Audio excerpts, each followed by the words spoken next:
Let's just wait just a few minutes. I don't know exactly what time it is. What time is it, guys? 29. We'll wait one more minute and then start, okay? In case we're waiting on somebody. Oh. Hope y'all are doing good. Sun shining, kind of, semi.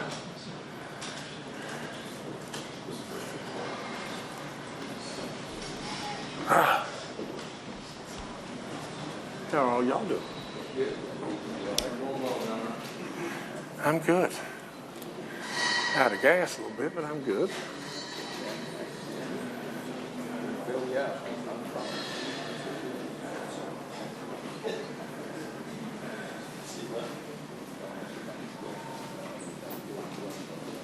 Oh, yeah. Y'all just have to bear with it. Okay, well, let's get started, okay?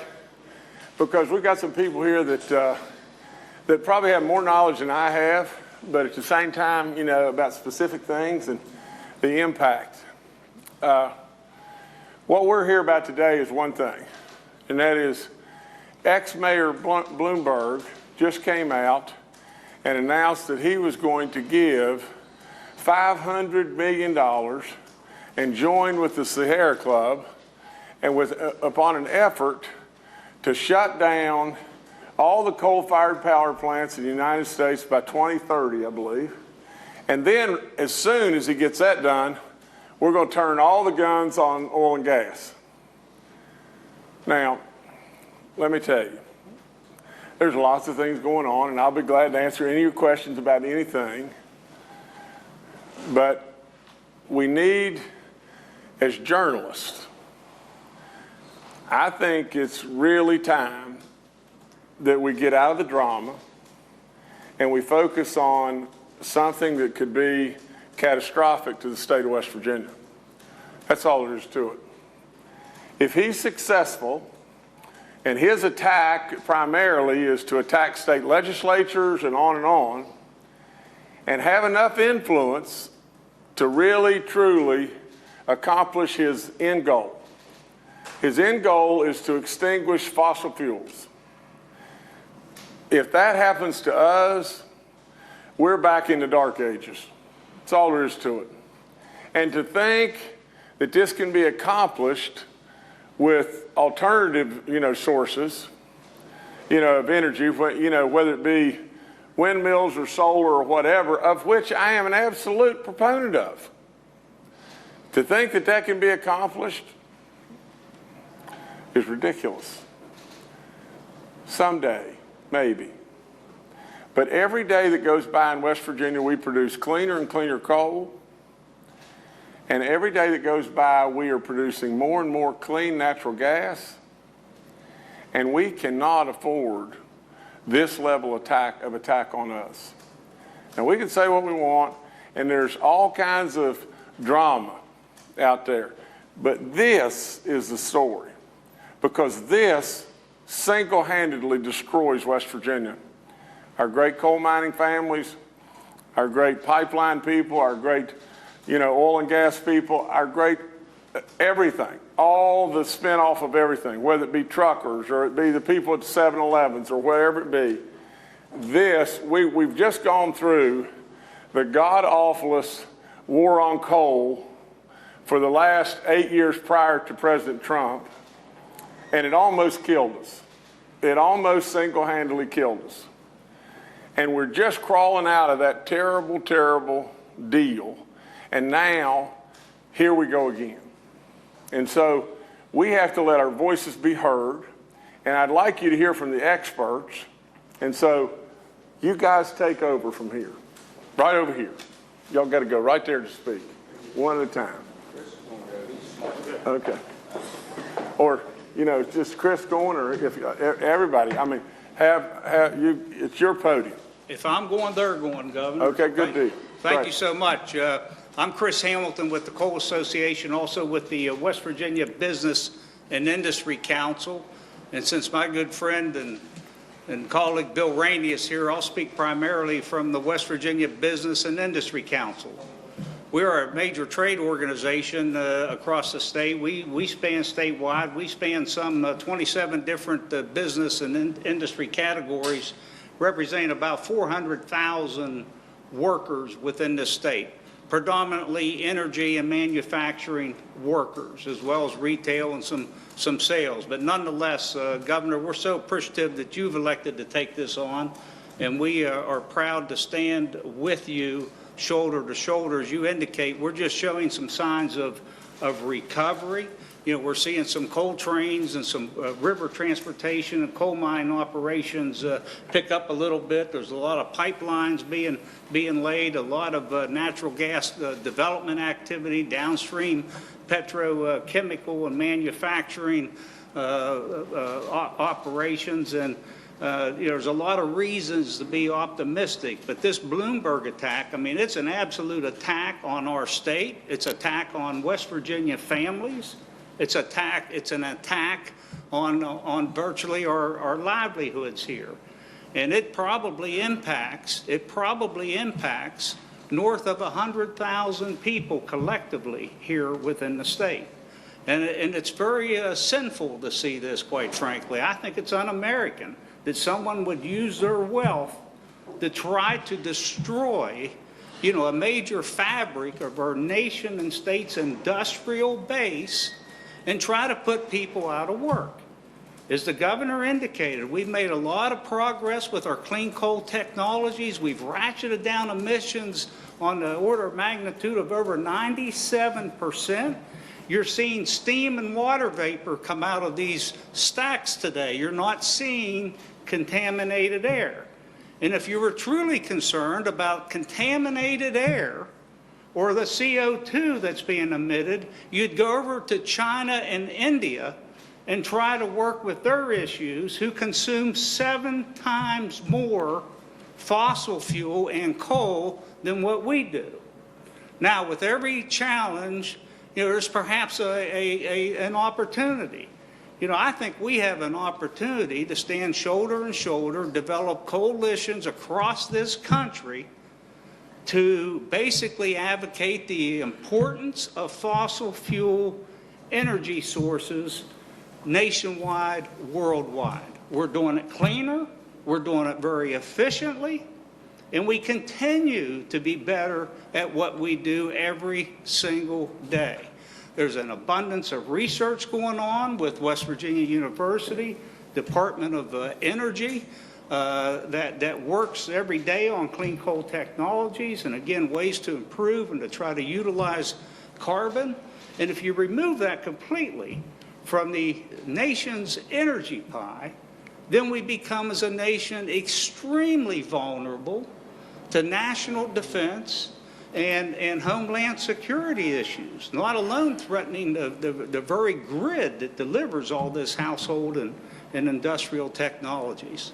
So we see this as the beginning, Governor, not just the splash in the water here today, and because we got our work to do, and there truly may very well be opportunities out there, so we can begin telling our story and why it makes sense to have a reasonable amount of baseload generation. And, in some ways, maybe it's good that he's picked on everybody here, not just coal, but natural gas and manufacturing and coal transportation workers and anybody and everybody, across the heartland of America that relies on energy for a paycheck and to support their families. I really appreciate the opportunity, Governor, to stand with you here today and to be part of your program. Thank you.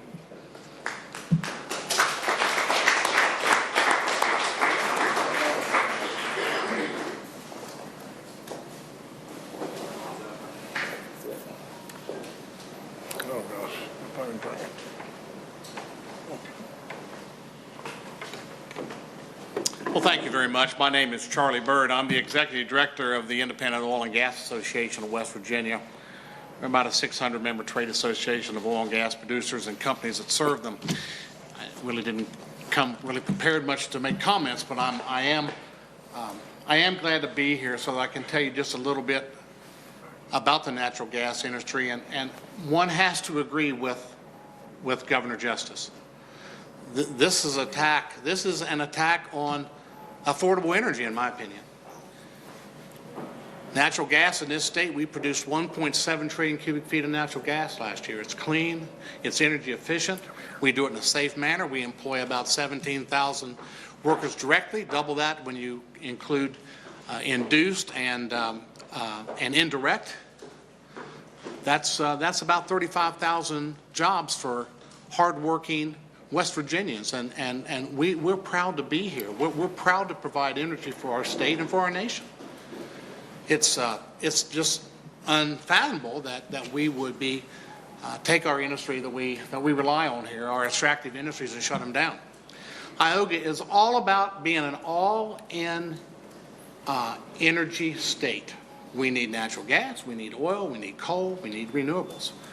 There's no question all of those make for a great mix in our state. But it's hard to deny that companies like Antero Resources, Chevron, Dominion, Southwestern Energy, XTO, BP, and others who operate here in the state have already gone public. They've already made decisions to reduce their emissions, even more than they've reduced. Chris referred to 97% since, what, about 1970 or whenever the last Clean Air Act was. Those are astounding numbers. And there's other companies I didn't mention. And not only are they reducing emissions, but they're also using additives to produce oil and natural gas that are much better and more environmentally friendly now than they ever have been. The U.S. EPA annual report entitled Our Nation's Air, just pulled this off, confirmed that between 1990 and 2017, concentrations of greenhouse gas emissions in the U.S. have dropped significantly. Specifically to us, methane emissions from domestic onshore oil and natural gas production fell 24%, even though production rose by 65% on the oil side and 19% on the gas side. We are producing more than we've ever produced, and we are doing it much cleaner than we've ever done before. And we continue to make improvements. Drilling technology's changed, air emission technology's changed, it'll all get better. I will conclude with this. Fossil fuels, this is from the Energy Information Administration, says that fossil fuels, natural gas, coal, and petroleum, produced 64% of our electricity in 2018. 64%. There's another 20% that comes from nuclear. Maybe that's where New York gets most of their power. I'm not sure. Renewables account for 17%. And of that 17%, hydro and wind are 13.6. So the difference, another 3.5%, is everything else. Biomass is 6, and solar is 1.6. I prefer, as the governor said, not to be in the dark ages. I don't prefer to be huddled up, freezing to death in the dark. I like to be warm in the winter. And I like to have light when it gets dark, if I so choose to have light. And this is what it's about, Governor. It's about affordable energy. Sure. And being able to stay in the 21st century. Thank you. Thank you, Charlie.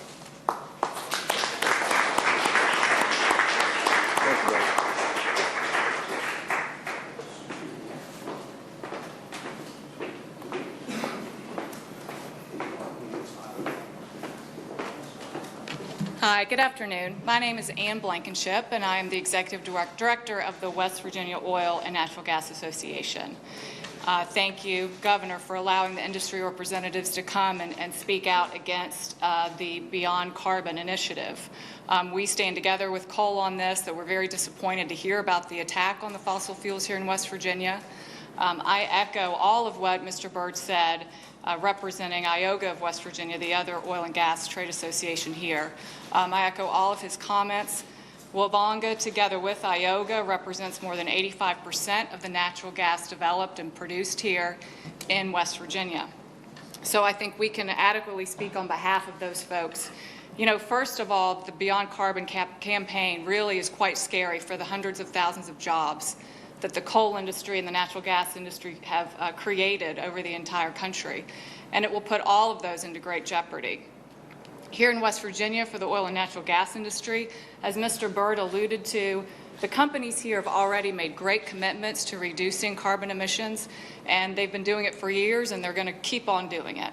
And in fact, they are a big part of the carbon reduction story. The statistics that Mr. Byrd gave to you are straight from EPA, and they're pretty astounding. The fact that we've increased natural gas production significantly, and at the same time, methane emissions have reduced by 28% over the past decade. So we are part of the story here. We're part of the answer, we're part of the solution, but even more importantly, we are a low-cost provider of natural gas. If we take that away, we're going to prohibit people from being able to get electricity and heat their homes, especially for those in low-income areas. And that's certainly not what we want to happen in West Virginia or other parts of the country. In fact, the Beyond Carbon initiative is unrealistic in that regard. The cost of creating electricity based on renewables alone is astounding. It's just not feasible. And add to that the idea that even to manufacture them, you need petroleum products, which are created by natural gas. So we have to be part of that equation. And because of that, we just cannot support the Beyond Carbon initiative. We stand with the governor, and we appreciate the opportunity to speak out against it today. Thank you.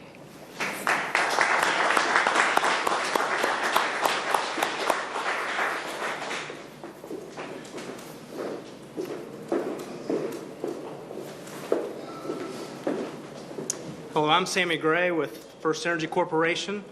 We have 2 electric utilities in West Virginia that serve right at 540,000 customers. And 86% of our generation for those customers is made with coal.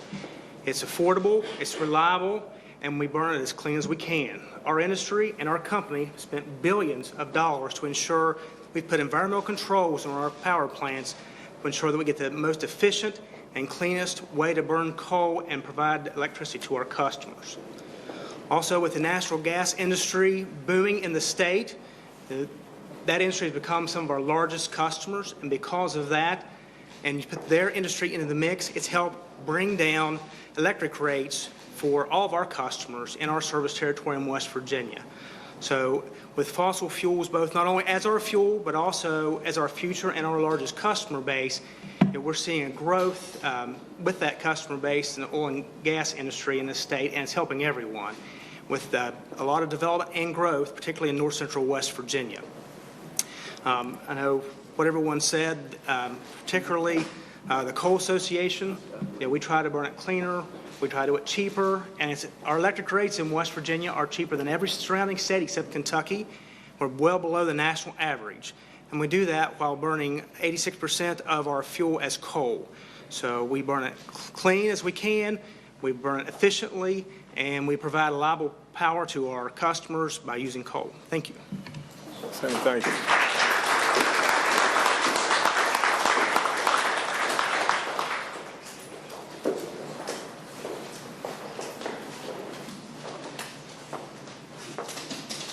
Well, all the smart folks have talked, and you've gotten all the numbers from them. The thing that absolutely amazes me, first of all, thank you, Governor, and President Trump, because I'm telling you, we've been crawling our way back from the Obama administration and Hillary Clinton's trip to Logan County, and we thought we were beyond that, and then this old boy comes along, and, you know, I told Mark it's a limousine liberal, and that's what happens when he turns loose and doesn't care a thing about West Virginia. I'm Bill Rainey. I'm with the Coal Association. We represent about 90% of the coal that's produced here in the state. We have right at 13,000 direct coal miners. We have about 50,000 when you put the contractors with it. So, you know, this fella, I told Mark he was, as best I know, he was talking to a graduating class, and he'd been a whole lot better off having done what the other guy did a couple of weeks before, and that's pay off those kids' student loans as opposed to trying to take our folks' jobs. We got a target now, and it's awful for somebody to stand outside West Virginia and want to destroy our economy, as the governor says, and I'm telling you, between the governor and President Trump and the legislative leadership, we're beginning to get our feet back under us here, and we don't need this sort of thing. So I would have much rather seen $500 million committed to let's fix coal. If he thinks there's something wrong with it, then let's fix it the way he thinks it needs to be fixed, because America has more coal than any other country in the world. President Trump recognizes that, Governor Justice recognizes that, and the legislative leadership have done what they can to help us along the way. We want to mine 100 to 120 million tons of coal every year, and we want to make electricity. And just as all of them said, Charlie said that, you know, when it's dark, we want light. When it's cold, we want heat. And we think the best way to do that is with our oil and gas and our coal. And we know how to do it. And Sammy and his folks at First Energy and AEP know how to convert it to something that is very, very usable. So, Governor, I appreciate very much being part of it. We're very proud of the people we represent, the industry that's here, and we want to make sure that we continue to recover from the 8 years that we had with the Obama administration. So thank you. Thank you, sir.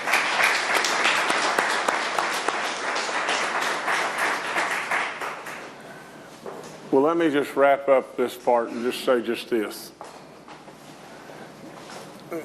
You know, whether it be Ann or Sammy or Charlie or Chris or Bill,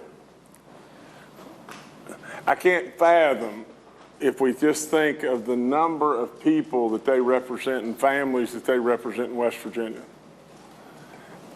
It's unbelievable. I just think about this. At some point in time, we got to make a stand, and we got to make a choice. We got to make a choice. We got to make a choice either to stand with our president or to stand for some way out philosophy that's just a maybe land. America, every day, cleans itself up more and more and more. Now, you tell me, just make, I'm an easy guy that can summarize so quickly. How does it make sense that in China, they're burning 7 to 8 times the amount of coal that we're burning in the United States? How in the world does it make sense for us to blow our legs off and them just burn more? How does it make any sense to do that? I mean, really, at the end of the day, their stuff's going right up in the sky, and it's going round and round and round and round and round, the same deal. Why should we not? Why should we not continue to try to do everything that we're doing in an all-in strategy, whether it be coal or oil or gas, or it may, or it be biomass or solar or wind? We're all for that. Every last one of us here is for that. But what we're saying is, here you've got a New York super liberal that lives in an absolute bubble. That's all there is to it. And it says, I'm going to donate $500 million. Sounds like all the money in the world, and it could cripple us. It really could. This New York liberal, I'm going to donate $500 million, and I think his wealth is $54 billion. Now think about it. He's going to donate 1/98 of his money. 1/98 of his money. It's nothing. It's nothing to him. He knows it's nothing to him, but it could destroy us. Now, I'm going to tell you, you better listen to me on this. I've told you many, many times, I'm here for one reason alone, and I am damn proud of our coal miners and our gas workers and our drillers and our truckers and everything else, and I am damn proud of West Virginia. That's all there is to it. And absolutely, I can't see in any way, shape, form, or fashion, nor do these people see in any way, shape, form, or fashion, we need to let some bubble boy that's in New York, that's giving a fraction of his money and everything, destroy us. That's what we're saying. That's all there is to it.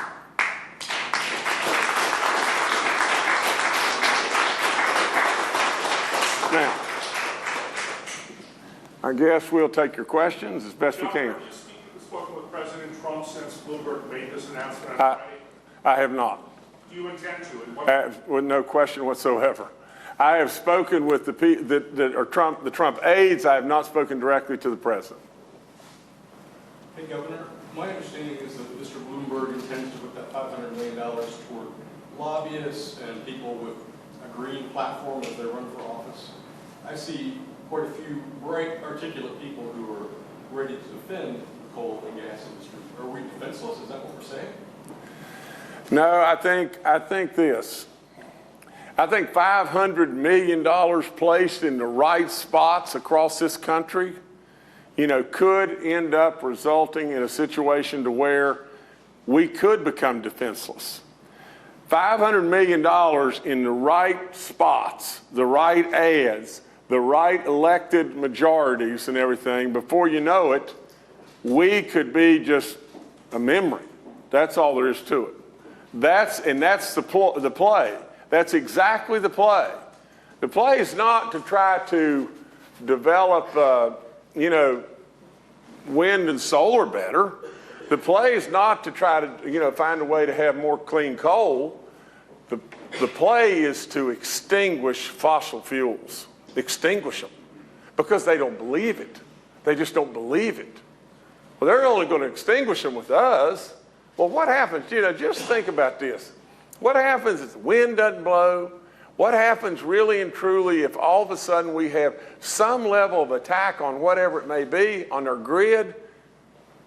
And I'll promise you this, the most green thinking, super liberal that lives in a bubble, as soon as they get cold, or as soon as they get so hot that they can't stand it, or as soon as they can't absolutely have the refrigerator running, they change their mind real fast. Real fast. Yes, sir, I'm sorry. Realistically, with coal producing 32 to 36% of the nation's power. Right. And petroleum and coal and natural gas, as he said, about 2/3, about 64%. But realistically, what can $500 million do? They've spent billions to prop up renewable sources, which haven't made a dent. So what do? Do you turn off the lights for 8 hours a day? And what can happen by 2030? What's your biggest fear? What happened to us when Obama was elected? You're still burning it. What happened to this state when Obama was elected? I mean, sure, I'm afraid. Go to a coal miner family and ask that question, Kenny. Well, can it hurt us any at all? What happened when President Obama was elected? Absolutely, we went into cut budgets, not fixing our roads, absolutely our coal miners not working. What happened? And this guy is more dangerous than that. What replaced Sure, it? That's sure. the question. There's nothing to replace it. When we were in the year 6.5, 7, within the 8-year war on coal, we had 6 or 7 West Virginia southern counties that had unemployment levels that exceeded what they were during the Great Depression. And these counties are still broke, and they're just showing some signs of recovery. And the other thing, Kenny, that people need to realize, put a face on these numbers we throw out here. It is patently unfair for these coal mining families that have 2, 3 dependents, trying to send 1 or 2 through Marshall and WVU, to have to worry about whether or not they're going to have a job next week. I mean, just think of the household stress that creates day after day after. That's my biggest concern. I don't think Bloomberg can succeed. I think his program is flawed. I think it's nonsensical. But I'm worried about our miners that'll get a daily dosage of bashing coal, bashing fossil fuels from now to when the cows come back up. Well, and let me add this. I got to add one thing to this. Whether or not it makes sense, it doesn't make sense at all to me. I mean, it doesn't make sense to you, Kenny. I mean, you're a smart guy and everything. I mean, a really smart guy. But it doesn't make sense to you from the standpoint of, with 36% of the nation's using coal today and whatever, how could we just go away from that? Well, it doesn't make any sense. But you know what? If today, knowing what Michael Bloomberg knows about how our power is produced, today, if they could do it, they'd shut it all down right now. They'd shut every bit of it down right now. That's just how out there they are. Go ahead.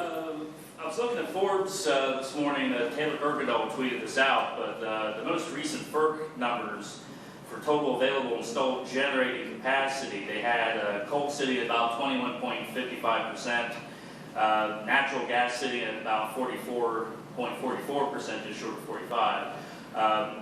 I can't add up all these numbers in my head, but at least for renewables, they look like they come pretty close to the coal fire generation. I only bring that up just to say it would appear, especially the last couple of years, that even without Obama regulations, free market seems to be pushing the power generating industry towards natural gas power, and that seems to bear out in these numbers. It's possible, do you think it's possible that the Bloomberg campaign might just already be trying to push coal-powered fired power plants over a cliff, but can't really do a whole lot as far as pushing natural gas out as a power source?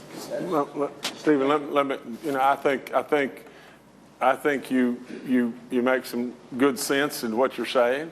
I believe that. I believe if you look at the renewables, the first thing, the thing that you've got, everyone here needs to understand is I think every single person, I know me, we're all for the renewables. Every one of us are for the renewables. And every day that the renewables grow and everything, more power to us. Everybody's for that. We're for the gas and we're for the coal. But we're for the sense. We're for the good sense. And we're for defending West Virginia. That's what we're for. We're for defending West Virginia. And we're for good logic and good sense. Now, there may be a day, we don't think it's going to ever happen in our lifetimes. There may be a day in this country when truly renewables can rule the day. But for God's sakes of living, we don't want America and we don't want West Virginia to crumble to our knees because of some bubble boy's idea. Governor, I have to ask a political question here because I realize you're trying to circle the wagons and get a lot of support here. You've got a lot of infighting in your own party. This morning, Senator Blair calling for you to resign. You've been critical of President Carmichael. He's been critical of you. How do you circle the wagons and get support to fight an initiative like this when you're having such division and derision in your own party? Well, let me say this. First of all, division within our own party, the Republican Party, is not good. It's not good. That's all there is to it. And to be perfectly honest, I think of Craig Blair and Mitch as halfway friends. The problem that I have is just one thing and one thing alone. I think they've dug themselves a hole, and I'm not going to help them dig. That's all there is to it. I think absolutely they've dug themselves a hole that the people of West Virginia don't like. And now they want to maybe beat on me. But the other thing I can't do is this.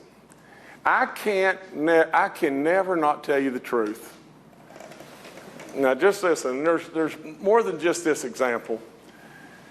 But we sat right over at the mansion 6 weeks before the 2018 election.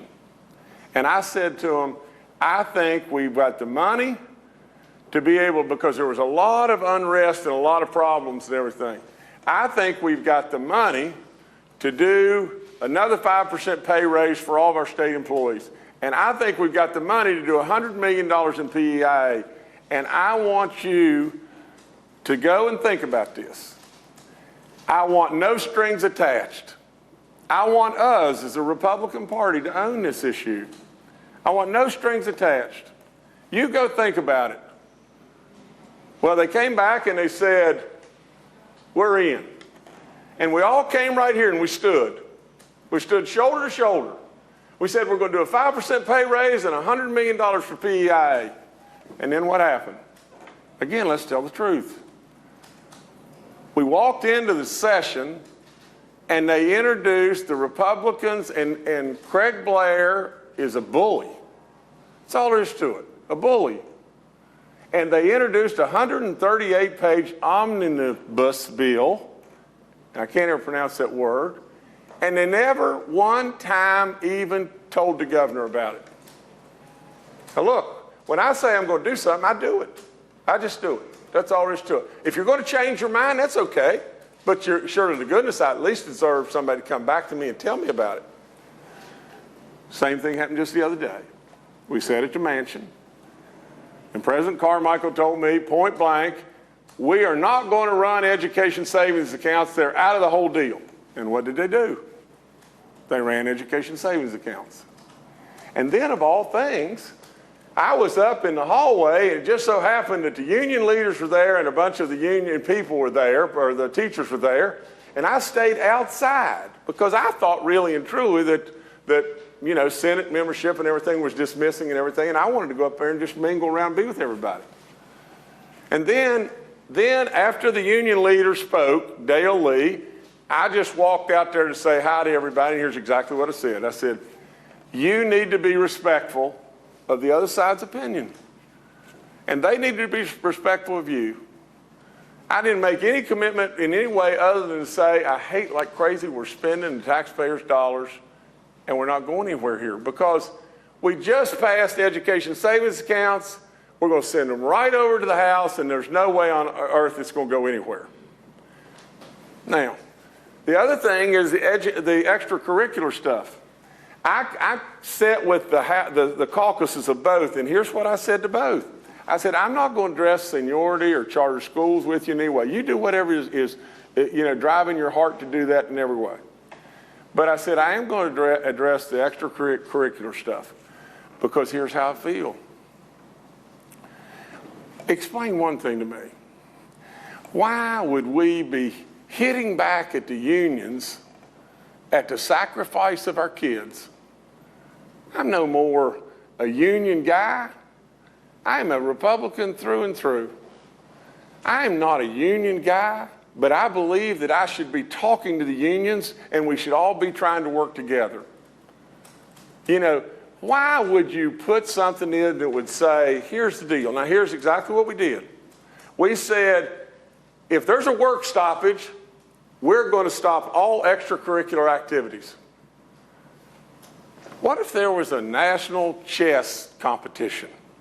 What if there was the state basketball tournament, and we had a work stoppage, and the Charleston Marriott and all these people here and everything, they have the Civic Center booked the next 8 weeks in a row. What are we going to do?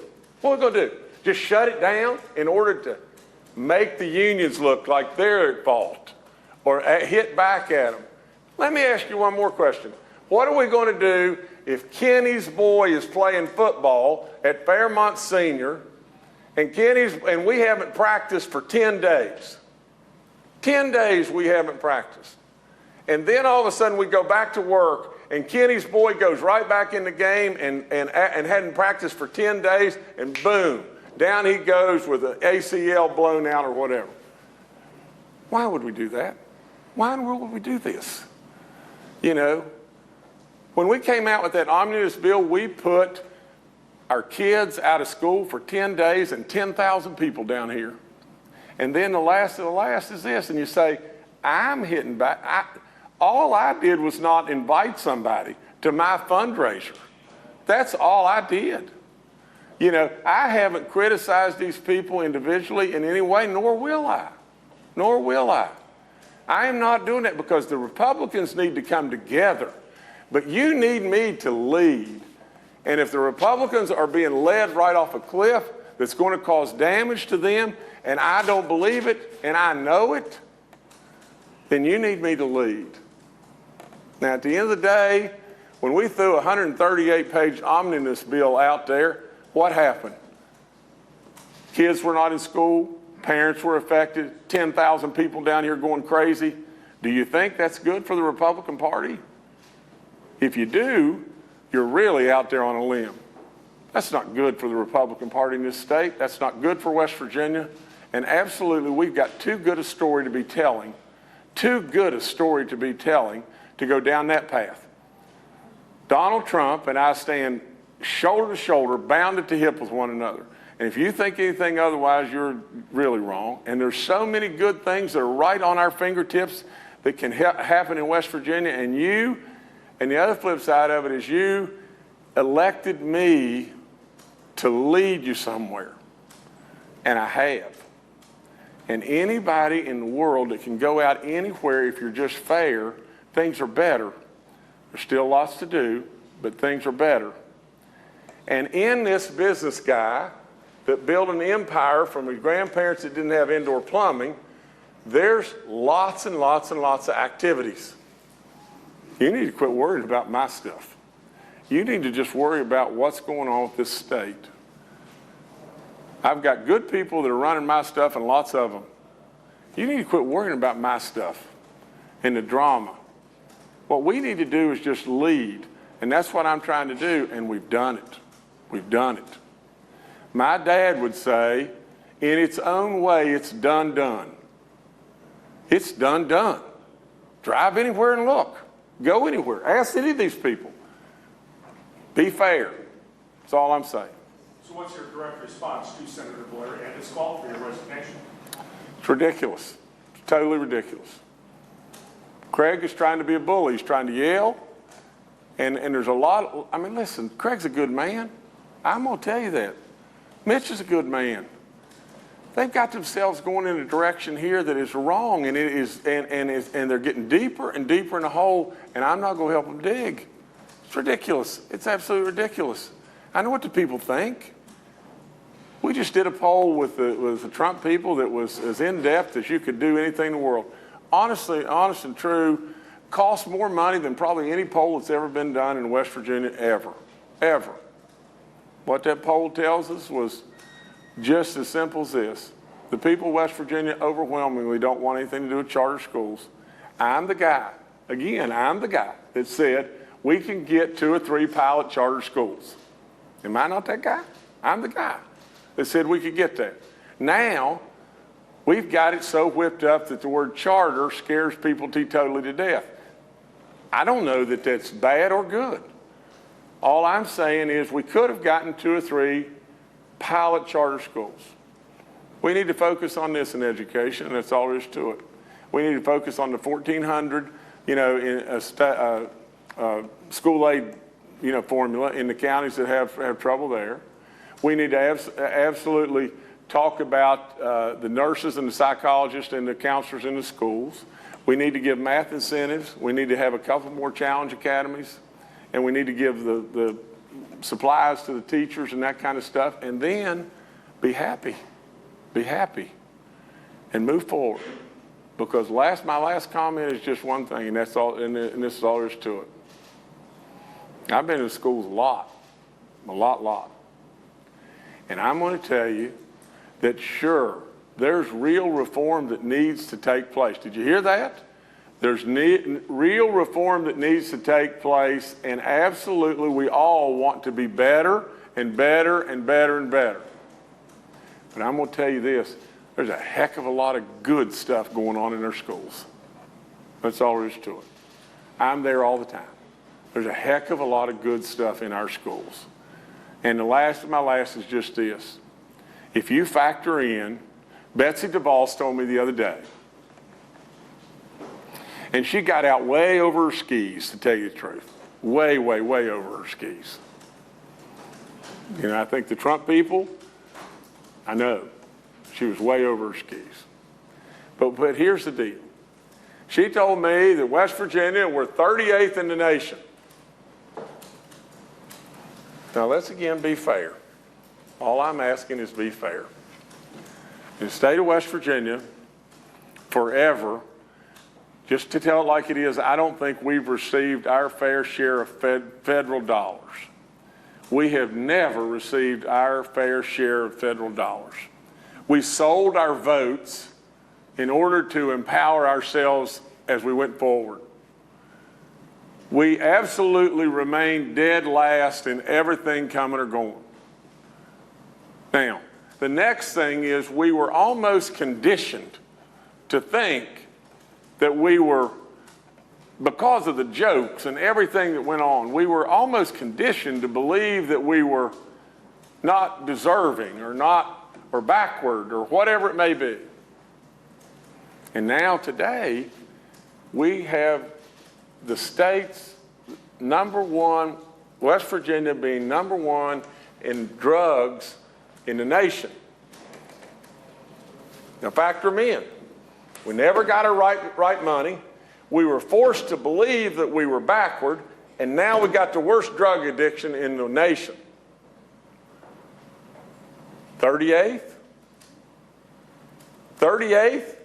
I would say we want to be 6th.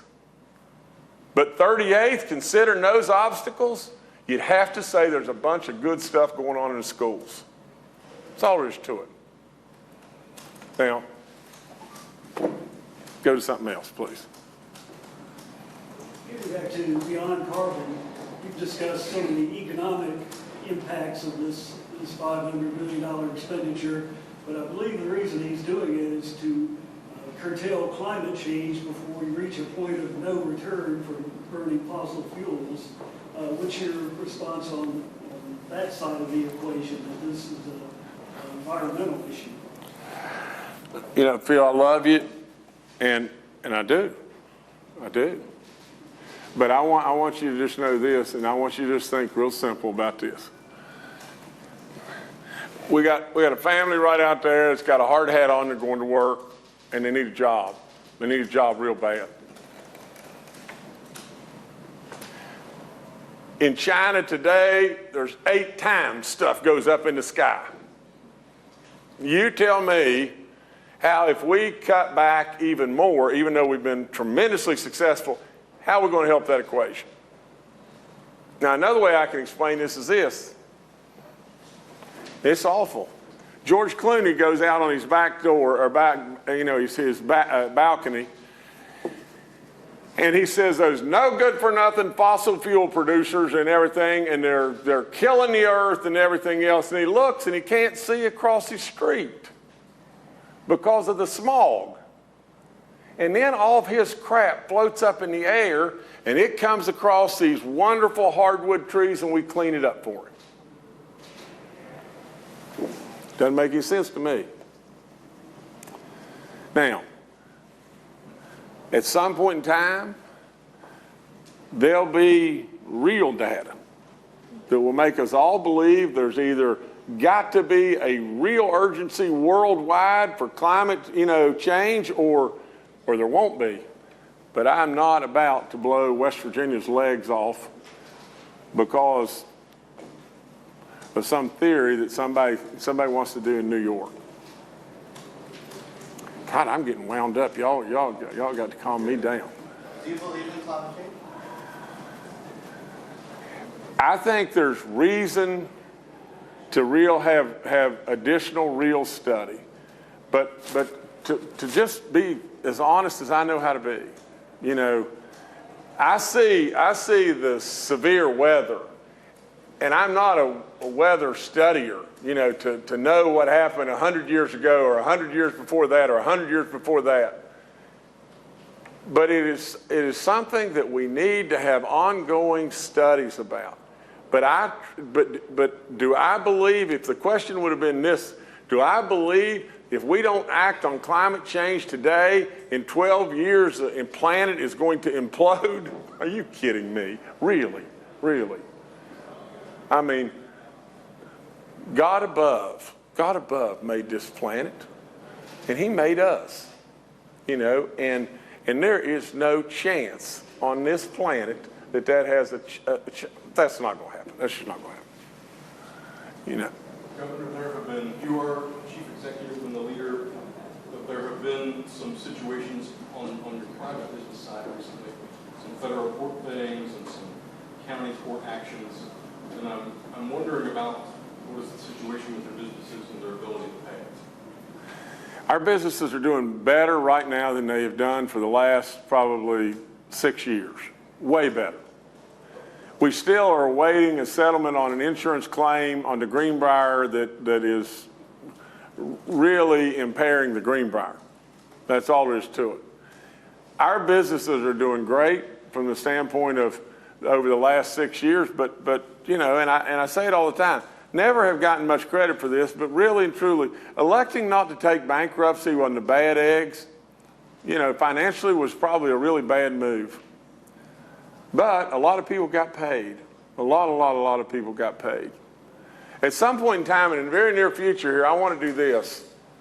I want to be able to present to you the taxes that not only that I've paid fairly, whatever tax is owed, I need to pay it, absolutely. But I want to present to you the taxes that I paid for somebody else. I want to present to you the work that I've done for other people. You know, people that our federal government was letting go, and then all of a sudden when the per se billionaire got it, things really changed. And changed at a terrible time. Made it really hard. Really, really hard. But no, our businesses are doing really good. Things are getting paid, and I think, and I've gone through a heck of a 2 weeks, I'll give you that, or maybe a heck of a month and a half or whatever, or maybe 2 months. And you know, when you were criticized before to not, why didn't you put stuff in a blind trust? Would it have ever mattered? At the end of the day, would it have ever mattered? I mean, it would have been, well, it's the justice companies, you know, or somebody may say, well, why, let me just ask this, Governor, why didn't you just, why take all the grief and everything that comes with it? Why didn't you just pay it? Why didn't you just pay it right off the get-go? Now think about this now. I've got to tell you, while you're here, let me just walk you through just this one thing. We bought back Justice Energy from the Russians. Now, there was a company, and just about only probably a week ago now, did I know who James River was. I thought James River was the group that bought out the former Buck Harless mines. But James River is an equipment company. And we sold James River a year and a half ago our John Deere business. And we get along great with those people. I had no idea who James River was. Now stay with me here and then let me just ask you a question, what you would have done. All right, James River was owed $200,000. From what I understand, there was an offer made to them through the Russian lawyer to take $30,000 a month for 6 months, and they agreed to do it. You know, they said great, because they knew they weren't going to get a penny from the Russians. It's a Russian debt. It's not a Jim debt. It's a Russian debt. It's a Russian debt that they did in 2013 or 11 or whatever. It's a Russian debt. Now, so nevertheless, when we got it, we paid James River off completely. The document that they agreed to went to the lawyer, and we never knew about it. So they agreed to a settlement of $180,000, and Justice sent them $200,000. It's the craziest thing in the world. It's like, Kenny, I'll sell you my bicycle for $20, and you say, no, I'm going to give you $30. That's exactly what happened. And so we paid it off in full. They wrote a letter to the judge. They wrote the letter to the judge and said, we're paid off in full, everybody's happy as we can be. Then the court sent letters to the Russian lawyer and said, you got to come to court. And we didn't have any idea they existed. Now, then they sent the court sent another letter that says, you're going to get fined, for contempt of court if you don't appear. Now, guys, let's just tell it like it is. I mean, there's a Democrat swamp, and there's a Republican wannabe swamp, and there's swamps around here that are dangerous, But now let's just again stay with that. Stuff went to a Russian lawyer, and at that point in time, when we found out about it, we said, for God's sakes, a living, you're sending letters to somebody that we can't even get in touch with ourselves. How should we be responsible for sanctions that are outrageous sanctions? Outrageous sanctions. On a $200,000 claim, $1,200,000. And so we tried to negotiate and work, and every day you're in the paper and the paper and the paper. And you tell me, if you say to Justice, well, why didn't you just pay it? Would you? Would you pay it?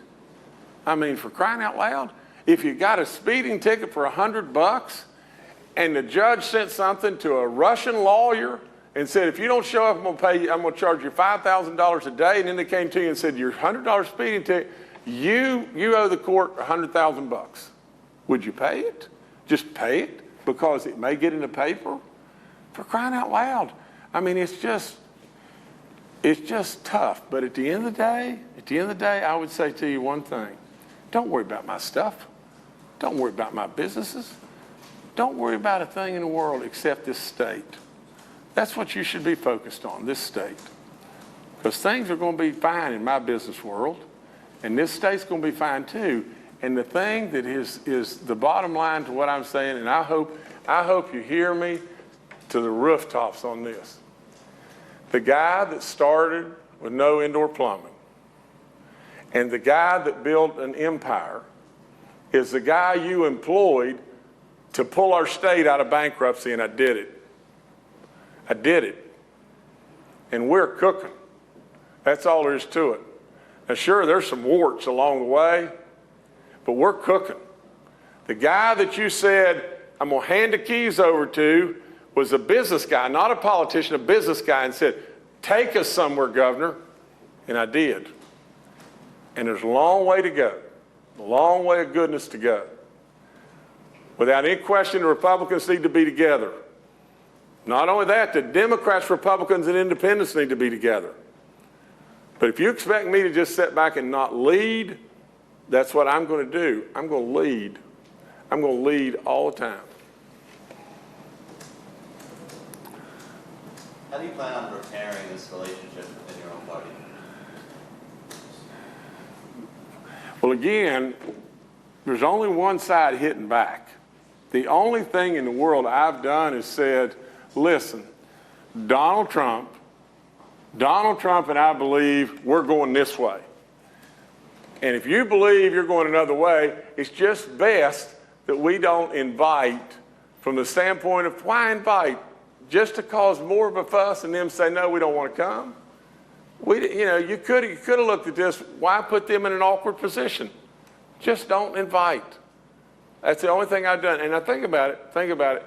The last tidbit that happened from the Senate, other than not telling me, if you're going to tell me something, then tell me the truth. And if you got to change it, just come and tell me. They didn't do that. I told you that. They did not do that. But in addition to all that, unprecedented. What did they do? They released our revenue numbers. When has that ever been done before? It's just petty stuff. It's just petty. That's all there is to it. We got to get past all this. That's all there is to it. And I don't want to see our Republican Party and all the goodness and gains that we've made thrown away because we're running in the wrong direction. That's all there is to it. I hope to goodness that we'll be able to get this drama past us and say we do have a differentiation of opinion, but let's get the best deal that we can get with this education thing, put it to bed, go on down the road. I mean, for crying out loud, that's the best. That's the very best for everybody. For everybody.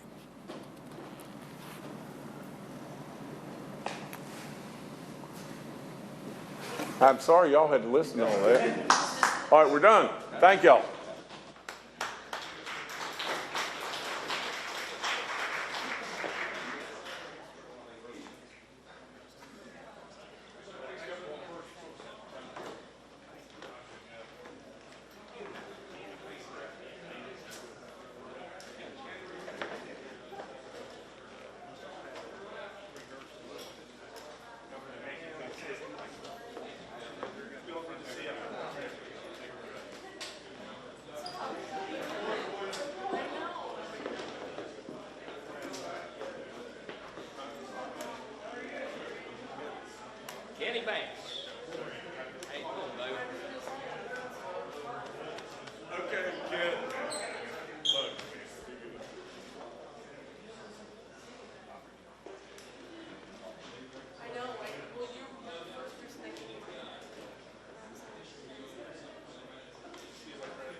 something you might,